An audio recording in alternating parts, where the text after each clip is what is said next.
তোর মতো কিরে টাইম নাই, ছেলেরাও তোকে দেখে প্রেম করে।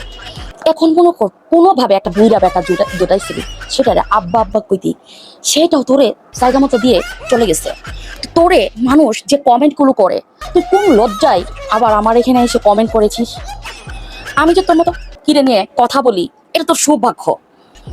মানে তোর এতটাই সৌভাগ্য যে তোকে নিয়ে আমি কথা বলি। তোর মতো কি রাস্তায় পড়ে থাকে, আমার তো ঘৃণা লাগে, বমি আসে। মেয়ে হয়েও মেয়েকে দেখলে বমি আসার যে বিষয়টা, তুই এতটাই জঘন্য। তুই আবার কি বলছিস? ও মাই গড, আমাকে নিয়ে, আমাকে বেচ্চা খাস, আমাকে নিয়ে কথা বলিস? হ্যাঁ, তোর তো আমার নিয়ে বেচ্চা খেতে তোর একটু বুঝোই কি পড়াক তুই। তুই একটা পড়া যেটারে মানুষ বেচা খাইতে পারে, মানে বেচা খা। নো, তোর রেট এত বাজে, তোর রেট এত কম, বিশ্বাস কর। তোকে ফেসবুকও টাকা দেয় না। তোকে নিয়ে যদি ভিডিও বানাই, আমি তো ভিডিও বানাই টাকা ইনকামের জন্য না, আমি ভিডিও বানাই তোদের মতো এরশাদের জায়গা মতো দেওয়ার জন্য, আর জনগণকে বুঝিয়ে দেওয়ার জন্য যে তোরা কতটা, বুঝতে পারছোস? তোরা এত ওপেন, এত পোষ, মানে তুই একটা লাইভে এসে তুই এরকম বেসাপ যেটা পড়ে তারপরে তুই সবার সাথে কথা বলতেছস। তুই যে একটা মাত্রা, তুই যে ডেন্ডি কর, সারা রাত ধরে ডেন্ডি খেয়ে তারপরে তুই এখানে আসছিস, বুঝোস? মানে তোদের, মানে তোদের যে নেচার, মনে কর তোর যে চরিত্রের সার্টিফিকেটটা আছে না, এটা দেওয়ার জন্য দেখ কোনো না কোনো ভাবে তোরা নিজেই নিজেদেরকে পরিচয় দিস।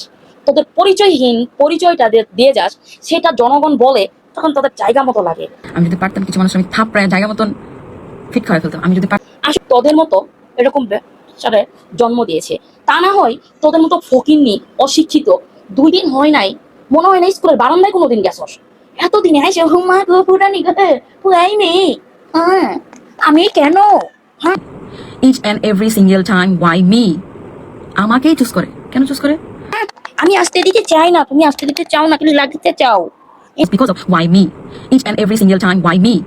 তুমি যখন লাগিতে পারতেছো না, তখন তুমি এখন লাইভে এসে এমন ভাবে খুইলে এগুলো দেখ।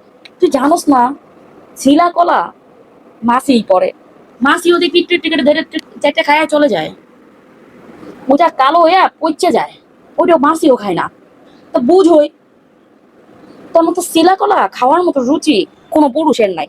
যে পুরুষ করতে, আমি পুরুষকে ঘৃণা করি, আমাকে যদি বলা হয় আমি কেন পুরুষকে ঘৃণা করি, কারণ তোর গিরি করতে পারতেছিস না, তোকে অ্যাকসেপ্ট করতেছে না ওরকম কোনো পুরুষ, বস্তি টোকাইগুলো ছাড়া, ওই নেশাকো ডেন্ডি খুর ছাড়া তোর কাছে এমন কোনো পুরুষ আসবেও না। টাইপগুলো বসতে, এটা আমি তো জানিনি কথা বলি। আমার তো ইন্টেনশন এটা না, তোদের মতো মাকিদের মতো খুলে দিয়ে টাকা ইনকাম করার মতো মেন্টালিটি আমাদের, আরো পরিবেশন আমাদের, আমার পরিবারও না, আমাদের ক্লাসও না।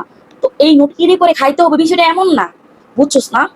নিজের চেহারা দিকে একবার তাকাইস, তুই শরীরটা বেড়ামানটা শরীরটা, এটা দেখে যদি কোনো পুরুষ সে কিছু হয়, তাহলে আমি মনে করবো হইলে উফ, কি পরিমাণ ডেন্ডিকুর হইলে ওই বেটা স্বপ্ন দেখতেছে ওটা পরিমণি। অনেকে বলতেছে পরিমণির মতো হওয়ার চেষ্টা করতেছে। উফ, রিয়েলি পরিমণির সুন্দরের সও তো তার মধ্যে নাই, সে আবার কি করে পরিমণি হয়? এখন আসে আপনাদের আসল কথায়। সে গেছে একটা ইভেন্টে, ইভেন্টে যাওয়ার পরে সারাদিন ওর কোনো নাকি ফ্রেন্ড সার্কেল নাই, কেউ তার সাথে কথা বলছে না, সে একা একা সব।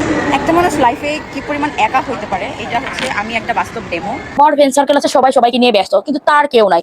কারণ আপু আবার কমেন্ট করছে, তোর কাছে আসবে কেমনে? তোর মতো কাছে যায়া বা তোর সাথে বন্ধুত্ব করে নিজের মান সম্মানই করবে না, তোর তো একটা ইউজ মাল। সবার ফ্রেন্ড অ্যান্ড গ্রুপ আছে, বাট আমি এখানে একেবারে একা মেকআপ করে আসি দেখে, বাট আমার না অনেক কান্না পাইতেছে। তুই এটা তোর যে কমেন্ট সেকশন দেখলে বমি আসে, এবং কি তুই বাইচে আসস কেমনে? আমার তো মনে হয় তোর তো মরে যাওয়া উচিত ছিল। তুই যে কমেন্ট গুলো পাস, ওটা নিয়ে আবার তুই হাইসে মানে গান ডেট ওভার খেয়ে সারা রাত নাকি ইভেন্টে ছিল। ও রিয়েলি? আচ্ছা, আপনারা যারা ঢাকা শহরে যে ইভেন্ট গুলো রেডি করেছেন, আমাকে একটু কমেন্ট করে জানাবেন কোন ইভেন্টে ভোর 5টা পর্যন্ত ইভেন্ট হয়। ভোর 5:30 আমি বাসা আসছি, আধা ঘন্টা হয় নাই। 5টা বাজে এসে সব খুলে হাফ প্যান্ট পরে তারপর মাখছে মেখে দেখাচ্ছে, দেখো গো আমার শরীর, ও এত সুন্দর, এখানে একটা ফুকা বানছি, চিপসের প্যাকেট বানছি, কিছুই তো নাই, এটা দেখো প্যান্ট ট্যান্ট পরে। মা দেখি এবার লাইভ করতে করতে তার ফোনও আসছে, ভোর 5:30টায় তোর ফোন আসে, কে ফোন দিল? ভোর 5:30টায় শেষ লাইভে এসে এরকম ল্যাংটা হয়ে কথা বলতেছে, হ্যাঁ হয়নি, আমাকে আমার আমার কোনো বন্ধুত্ব দরকার, মানে মনের দুঃখে ওইখানে যাওয়ার পর কোনো বেটা তার দিকে ফিরে তাকাইলো না, কোনো একটা বেটা সংগ্রহ করতে পারলো না, জেলায় ওর তো মাথা নষ্ট, ইনকাম হচ্ছে না, বুঝেন নাই আপনারা? এখন যেগুলো বেটারা ওকে এই করতো, যে বুইড়া বেটারা বিবাহিত, বাচ্চা 4টা 5টা বাচ্চা আছে, ওই বেটাই ওর কাছে আসতো। এখন এগুলো তো প্রকাশ পাওয়ার পরে লজ্জায় অনেক বেটাও আসে না, কত জানি এক্সপোজ হয়ে যায়। তো ফিরি ফিরি খাইতে আসতো, খেয়ে টেয়ে ছেড়ে দিত। এখন প্রত্যেকটা মানুষ এরকমই কমেন্ট করছে। তো কামি হইতেছে অন্য জামাই না দৌড়াদৌড়ি কর, একটাই হয় না, তো অনেকগুলো বয়ফ্রেন্ড আছে। ক্যারেক্টারের ঠিক ঠিকানা নাই। আরে ভাই, আমি তো ওইটাই, আমি তো বারবার বলতেছি। যে আমি এটা নিয়ে যখন পোস্ট করেছি, এই কীটাঙ্কি গিরি করতেছে, আমি আমার কথা একটা লাইভে এসে মানুষ চেহারার জায়গায় চেহারা নাই, ঘৃণ না লাগে? তোদের কাজ কর্মের জন্য এই কথাগুলো বলা হয়। তাহলে তুই এরকম একটা শরীর দেখায় যে মানুষগুলো তোকে ঘৃণাই করতেছে, তোর তো বাস্তবে এত বেসুরত, একজন বললো এত বেসুরত, তোরা এত মেকআপ করার পরেও তাও নিজের সৌন্দর্য এইভাবে ফুটাইতে পারস না। আল্লাহ প্রদত্ত চেহারা নিয়ে তোরা যে বড়াই করস, তোর তো আসলে আল্লাহ ওইটুকু দেয় না, আল্লাহ বুঝে শুনেই দেয়। তোদের যদি আরো সৌন্দর্য দিত, তোরা আসলে তো রাস্তার ল্যাংটা হয়ে পড়ে থাকতি। এই জন্য আল্লাহ তোদেরকে কি করছে, তোদের সৌন্দর্যও দেয় নাই। এখন আইসে এরকম ল্যাংটা হয়ে যখন লাইভ করতেছিল, ভাবছে কি যে কোনো মুহূর্তে কোনো বেটা যদি মায়া করে যদি এরা মনে করে ওর নাকি মন চাচ্ছিল যে এখন যদি কোনো বয়ফ্রেন্ড থাকতো, তার জড়ায় ধরে একটু কাঁদতো, মানে কিরকম দুঃখ লাগতেছে। সারা রাত মানে ইভেন্টে এত কিছু ঘুরে আসলো, তো ওরা কেউ পাতা দিল না, ওরে কেউ ইউজ করলো না।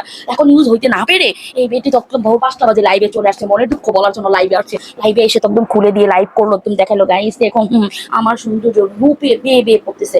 এই ভক্তিনি আমার এখানে আবার কমেন্ট করছে, তুই তো আমার বেচ্চা খাস। আমি কইলাম হ বেচ্চা খাই, তুই তো বুঝোস কিরম প্রোডাক্ট, তুই এমন প্রোডাক্ট, তোর দামও ওঠে না, তো তোর কি বেচুম আমি? তোর তো মানে কোনো লেভেলই নাই, বিশ্বাস কর।